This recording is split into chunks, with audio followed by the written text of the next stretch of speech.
Hello friends, स्वागत है आपका हमारे channel Uttarakhand GK tricks UGT पर। फ्रेंड्स, आज इस वीडियो में हम अपनी वन लाइनर सीरीज़ को एकदम कंटिन्यू करते हुए आपके लिए फिर से वन लाइनर्स यहाँ पर लेकर आए हैं। चलिए ज़्यादा टाइम वेस्ट ना करते हैं, सीधे स्टार्ट कर लेते हैं वीडियो को। आज का फ्रेंड्स जो फर्स्ट क्वेश्चन है, कार्तिकेयपुर राजाओं को सूर्यवंशी मानते थे।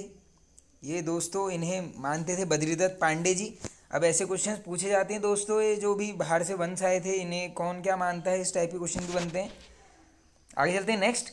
देश का पहला आध्यात्मिक इको जोन, ये है दोस्तों जागेश्वर धाम। और इसी को आपको पता होगा, इसे जो है यहाँ पर पांचवा धाम भी बोला जाता है। तो डायरेक्टली अगर क्वेश्चन पूछ लेगा कि राज्य में पांचवा धाम किसे बोला जाता है, तो आपका आंसर यही होगा, जागेश्वर धाम।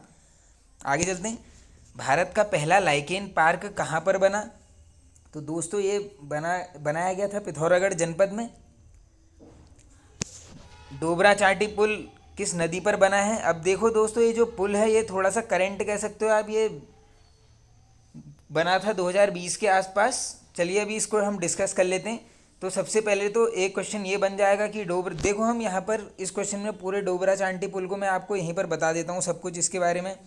देखो सबसे पहले अगर पूछ लिया जाए कि किस नदी पुल पर है, तो ये यहाँ पर लिखा गया है भागीरथी नदी डायरेक्ट। अब दूसरा क्वेश्चन ये बन सकता है कि इस पुल की लंबाई कितनी है। अगर टोटल पूछ लेंगे दोस्तों, तब आपका आंसर होगा 725 मीटर। अगर मुख्य पुल की लंबाई पूछेंगे तो कितनी है ये, 440 मीटर। और एक क्वेश्चन आप नोट कर लो, ये स्टैटिक जीके में क्या पता पूछ सकते हैं कि भारत का सबसे लंबा सस्पेंशन ब्रिज कौन सा है। तो उस केस में आपका आंसर होना चाहिए डोबरा चांटी पुल। अब मैं आपको थोड़ा सा, देखो ये पुल है तो इसका मतलब ये किसी न किसी स्थान को जोड़ेगा। तो डायरेक्टली अगर पूछ लिया तो डोबरा चांटी पुल किसको किससे जोड़ता है, तो आपका आंसर ये होना चाहिए, नई टिहरी को जोड़ता है। ये किससे? प्रताप नगर से। डायरेक्टली पूछ लेंगे नई टिहरी को किससे जोड़ रहा है, प्रताप नगर से।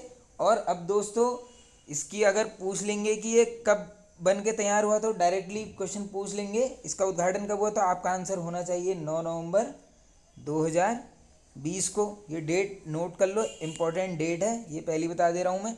और इसमें क्या पूछ सकते हैं, अब एक क्वेश्चन ये पूछ ले सकते हैं कि इसका निर्माण कार्य कब शुरू हुआ। अगर शुरू हुआ पूछ लेंगे तो आंसर क्या होना चाहिए, 2006। और इसका जो डिज़ाइन है दोस्तों वो बनाया गया है दक्षिण कोरिया की एक कंपनी थी, उसका नाम था योसिन। ये भी नोट कर लो। देश से पूछ लेंगे किस देश के सहयोग से बना, तो दक्षिण कोरिया। कंपनी का नाम पूछ लेंगे तो योसिन। अब जो लास्ट क्वेश्चन है इससे थोड़ा सा बन जाता है, एक किताब आई थी, आप सभी लोगों को पता होगा, इससे रिलेटेड एक किताब आई थी, उसका नाम था डोबरा चांटी की गाथा। इस पुस्तक के लेखक पूछ लेते हैं डायरेक्ट। तो इस केस में आपका आंसर होना चाहिए दोस्तों, ये लिखी गई है शिशुपाल गुसाई जी द्वारा। शिशुपाल गुसाई। ये दोस्तों ये सब फैक्ट आप एक जगह पे नोट कर लो अपनी, जहाँ पे भी आप नोट्स बनाते हो। चलो अब चलते हैं आगे। ये क्वेश्चन का हमने पूरा समझा दिया मैंने आपको। नरसिंह स्टेडियम स्थित है, यह है दोस्तों रानीखेत में। आशियाना पार्क कहाँ स्थित है, तो ये है दोस्तों रानीखेत में है ये भी। एक अब ये क्वेश्चन आया है, ये काफ़ी इंपॉर्टेंट है, ताऊजी जलाशय कहाँ स्थित है, तो ये है दोस्तों देहरादून जनपद में। और अब देखो इसको थोड़ा सा समझाता हूँ मैं आपको। इसका दूसरा नाम पूछ लेंगे तो आपका आंसर होना चाहिए सूर्यधार बैराज। और अगर ये पूछ ले कि ये ताऊजी जलाशय किसके नाम पर पड़ा है, तो ये है गजेंद्र दत्त नैथानी जी, इन्हीं के नाम पर जो है ये नाम ताऊजी जलाशय पड़ा हुआ है। अब इसमें देखो 3 से 4 क्वेश्चन हमने यहीं पर कवर कर लिए हैं। चलिए आगे चलते हैं नेक्स्ट। दोफाड़ वैली कहाँ स्थित है, तो ये है दोस्तों बागेश्वर जनपद में। हिमालयन संगीत शोध संस्थान कहाँ स्थित है, तो ये है दोस्तों हल्द्वानी में। गोलू देवता द गॉड ऑफ जस्टिस पुस्तक के लेखक, अब ये है इंपॉर्टेंट किताब, इसका जो करेक्ट आंसर हो जाएगा दोस्तों वो होगा CM अग्रवाल जी द्वारा ये रचित है किताब, गोलू देवता द गॉड ऑफ जस्टिस। इसे यहीं पर याद कर लो आप, इंपॉर्टेंट है। आगे चलते हैं नेक्स्ट। दिदूरी ताल स्थित है, ये है दोस्तों रुद्रप्रयाग जनपद में। और आपको ऑप्शन में जहाँ तक है आपको रुद्रप्रयाग ना मिल के ऊखीमठ मिलेगा, प्रॉपर स्थान याद कर लो, ये ऊखीमठ में है दिदूरी ताल। आगे चलते हैं। कफरकोट गुफा कहाँ स्थित है, यह है दोस्तों अल्मोड़ा जनपद में। आगे चलते हैं नेक्स्ट क्वेश्चन, ये भी इंपॉर्टेंट क्वेश्चन है दोस्तों। सर्वप्रथम मुद्राएं जारी करने वाला परमार शासक कौन था, तो यह है दोस्तों लखनदेव। लाल कुर्ती बाजार कहाँ स्थित है, यह है रानीखेत में। कटबंदी मेला लगता है, ये लगता है दोस्तों पौड़ी जनपद में।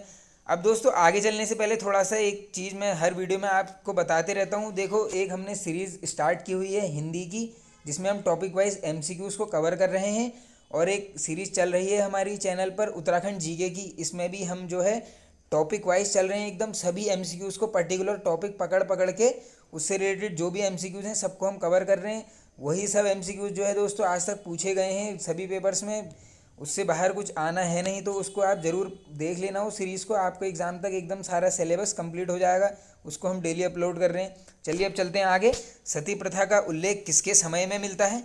ये मिलता है दोस्तों श्याम शाह के बारे में।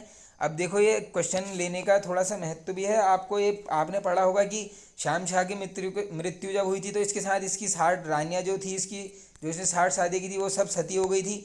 तो इससे हमें डायरेक्टली प्रमाण मिल जाता है कि सती प्रथा का उल्लेख श्याम शाह के समय में हमें मिलता है। चलिए अब चलते हैं आगे। नेक्स्ट, लघु अकबर बोला जाता है, ये बोला जाता है दोस्तों दारा शिकोह को। अब ये दारा शिकोह कौन था दोस्तों? ये आपको पता होगा सुलेमान शिकोह वाली स्टोरी चल रही थी जब औरंगजेब को पकड़ा गया था, तो वहीं से ये क्वेश्चन रिलेटेड है। आगे चलते हैं। पृथ्वी शाह ने किसे देश निकाला दिया था? ये दिया था दोस्तों मेदिनी शाह को। अब ये मेदिनी शाह कौन था? ये पृथ्वी शाह जी का पुत्र था। अब इसको देश निकाला क्यों दिया था? क्योंकि इसने आपको पता होगा सुलेमान शिकोह को औरंगजेब के हाथों सौंपवा दिया था।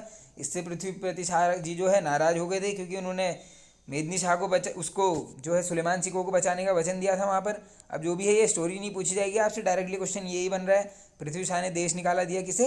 मेदिनी शाह को। आगे चलते हैं। पराक्रमी राजा का डरपोक पुत्र किसे बोला जाता है? तो ये बोला जाता है दोस्तों मेदिनी शाह को। आगे चलते हैं। लाल रंग से चित्रित शैलाश्रय किस स्थान से प्राप्त हुए हैं? अब क्वेश्चन डायरेक्टली ये पूछा जाता है उत्तराखंड में कि लोहेथाप से हमें क्या प्राप्त हुआ है, ऐसा आएगा तो सीधे आपने क्या करना है, लाल रंग से शैल चित्र हमें मिले हैं लोहेथाप। अब यहीं पे याद करा देता हूँ, देखो लोहे यानी खून, खून का रंग क्या होता है? लाल, तो लाल से डायरेक्टली पहुँच जाओगे लोहेथाप, ज़्यादा सोचने की उसकी ज़रूरत है नहीं, डायरेक्टली रिलेट कर लेना। अगर जनपद पूछ लेंगे लोहेथाप कहाँ है, ये है अल्मोड़ा में, और कितने शिलाश्रय प्राप्त हुए हैं, आंसर है 3। ये सभी यहीं पर डिटेल में दे रखा है, 3 क्वेश्चन यहीं पर कवर करवा दिए। आगे चलते हैं। नैनीताल छावनी किस वर्ष बनी? तो ये बनी थी दोस्तों 1841 में, 1841 में। मसूरी वन्यजीव विहार की स्थापना ये हुई दोस्तों 1993 में। और जो इसका क्षेत्रफल है दोस्तों ये 11 वर्ग किलोमीटर यहाँ पर इसलिए लिखा गया है क्योंकि आपको पता होगा ये सबसे छोटा है यहाँ पर वन्यजीव विहार। इसकी तो हमें याद होना चाहिए, इसका जो भी क्षेत्रफल है यह है 11 वर्ग किलोमीटर। आगे चलते हैं। Wondering in the valley of flowers पुस्तक के लेखक ये हैं दोस्तों गिरिराज शाह जी। अब इसके लिए ट्रिक बनाई है, देख लो, यहीं पर याद कर लो, बस फ्लावर गिरे। अब कोई भी फूल है वो गिर गया, ये नॉर्मल सी बात है, तो जैसे ही आप बस ये लाइन याद कर लो, फ्लावर गिरे, तो ये फ्लावर से गिरे, गिरे से गिरिराज शाह। आप ये वर्ड को कनेक्शन के लिए ये लिखा गया है, ट्रिक नहीं है ये है वर्ड मैचिंग की एक छोटी सी एक हिंट टाइप का, आप समझ सकते हो इसको। चलिए आगे चलते हैं। अब दोस्तों मैं लाया हूँ कुछ नई सी किताबें एकदम, ये आप इनको याद कर लो, ये आने वाले एग्ज़ाम्स में पूछी ही जानी है। देखो दोस्तों दिसंबर महीने से आपके एग्ज़ाम स्टार्ट हो जाएंगे, और जैसे कि वो जो नोटिफिकेशन आया है यूकेपीएससी का, उसमें आपने देखा होगा कि अगले साल यानी 2023 नवंबर दिसंबर तक सभी एग्ज़ाम कवर होंगे, यानी पूरा एक साल भर सारे एग्ज़ाम आपके होने हैं। इतने सारे एग्ज़ाम्स हैं, इतनी सारी पोस्टें, आपको मतलब है अपनी एक सीट से, तो इस बार आपने जो है अपनी एक सीट को यहाँ पर पक्का कर लेना है। चलिए आगे चलते हैं। अब जो किताबें आएंगी दोस्तों एकदम इंपॉर्टेंट हैं, इन्हें यहीं पर याद करते हुए चलो। कुमाऊँ के रस्म रिवाज पुस्तक के लेखक ये हैं दोस्तों पन्नालाल जी। कत्यूर का इतिहास पुस्तक के लेखक ये हैं दोस्तों रामदत्त तिवारी जी। संरक्षण और विनाश पुस्तक के लेखक ये हैं सरला बहन जी। अभी सरला बहन का नाम पूछा जाता है, वास्तविक नाम आपको पता ये करना आप कमेंट बॉक्स में, ये तो सभी को पता ही होगा। चलो मैं यहीं पर बता देता हूँ, वो है मिस कैथरीन हेलमन, डायरेक्टली पूछ लेते हैं, उपनाम तो ये हो गया सरला बहन। आगे चलते हैं। अब नेक्स्ट आज का दोस्तों जो लास्ट हमारा क्वेश्चन है, नया बस्ता कविता संग्रह के लेखक हैं। अब देखो ये कविता संग्रह मैंने क्यों लिखा है, डायरेक्टली आज के क्वेश्चन पूछते हैं, क्या है ये, कविता संग्रह है या ऑटोबायोग्राफी है? काफ़ी क्वेश्चन पूछे जाते हैं, तो सबसे पहले याद कर लो नया बस्ता क्या है, कविता संग्रह है। लेखक की बात करें तो हेमंत कुकरेती जी।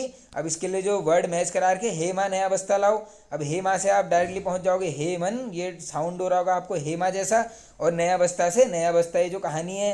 तो फ्रेंड्स ये वीडियो होता है एंड, आई होप आपको आया होगा पसंद। वीडियो पसंद आया तो वीडियो को लाइक कीजिए, चैनल पर नए हैं तो दोस्तों चैनल को सब्सक्राइब कर लीजिए। Okay friends, thank you.